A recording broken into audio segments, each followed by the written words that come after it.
Hi good evening everyone. ଆଉ ଏଇଟା ହେଉଛି ମୋର ଫାଷ୍ଟ ବ୍ଲଗ୍।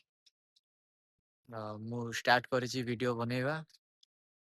ବହୁତ ଦିନ ଚିନ୍ତା କରି କରି କ'ଣ କରିବି କ'ଣ ନାହିଁ କରିବିନି ଭାବି ଭାଇ ବହୁତ ଦିନ ପରେ ଭିଡ଼ିଓ ବନଉଛି। ଆଉ ବେସିକାଲି ଏଇ ଚ୍ୟାନେଲରେ ମୁଁ କେବଳ ଦିନର ରାଇଡିଂ ଆଉ ଟୁରିଷ୍ଟ ମାନେ ଯେଉଁ ଆସୁଛନ୍ତି ବୁଲିବା ପାଇଁ ଆମ ଓଡ଼ିଶାକୁ କେଉଁଠି କ'ଣ ବୁଲିବାକୁ ଯାଉଛନ୍ତି, କେମିତି କ'ଣ ଷ୍ଟେ କରୁଛନ୍ତି, ଆଉ ତାଙ୍କ ସାଙ୍ଗରେ ମୋର ବିହେଭିୟର କେମିତି ରହୁଛି, ତାଙ୍କର ଫିଡବ୍ୟାକ୍ କେମିତି ରହୁଛି, ଏସବୁ ଆଣିବି। ଏବେ ତ କ୍ୟାମେରା ଆଗରେ କହିବାକୁ ବି ନର୍ଭସନେସ୍ ଲାଗୁଛି। ଜାଣିପାରୁନି କେମିତି କହିବି, କ'ଣ କରିବି।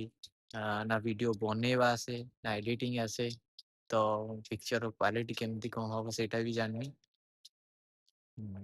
ଫିର୍ ବି ଷ୍ଟାର୍ଟ କରିବାକୁ ଚାହୁଁଛି। କିଛି ଜିନିଷ ଷ୍ଟାର୍ଟ କରିକି ହିଁ କିଛି ମିଳିଥାଏ। ଚେଷ୍ଟା ନ କରିକି ଏବେ ତ କିଛି ମିଳିନି। ଚାଲ ଫିର୍ ବି ଷ୍ଟାର୍ଟ କରିବାକୁ ସେତିକି ମନ ଭିତରେ ସାହସ ରଖିକି ଭିଡ଼ିଓ ଷ୍ଟାର୍ଟ କରୁଛି। ଜାଣିନି ଫେଲ୍ ହବ କି ସକ୍ସେସ୍ ହବ, but I will be try. Thank you.